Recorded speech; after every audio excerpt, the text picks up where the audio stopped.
ہم کریں گے ہر مظلوم کی حمایت۔ بسم اللہ الرحمن الرحیم۔ السلام علیکم، میں ہوں حرین فاطمہ اور آپ دیکھ رہے ہیں حمایتی نیوز HD چینل۔ نظر ڈالتے ہیں آج کی اہم خبروں پر۔ تھانہ سکھن پولیس کا ڈاکو سے مقابلہ، 2 ڈاکو زخمی حالت میں گرفتار۔ گشت پر مامور تھانہ سکھن پولیس نے سوڈا فیکٹری نزد سویرا فلور مل کے قریب موٹر سائیکل سوار 2 ملزمان کو مشکوک جان کر رکنے کا اشارہ کیا۔ موٹر سائیکل سوار ملزمان نے پولیس پارٹی پر فائرنگ شروع کر دی۔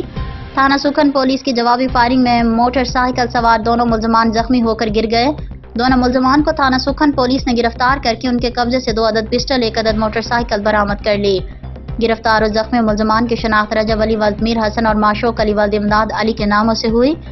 گرفتار اور زخمی دونوں ملزمان کو طبی امداد کے لیے جناح ہسپتال روانہ کر دیا گیا۔ بعد ازاں ملزمان پر مقدمہ درج کر کے مزید تفتیش کا آغاز کیا جائے گا۔ SHO تھانہ سکھن جاوید ابڑو ظہیر عباس کی رپورٹ۔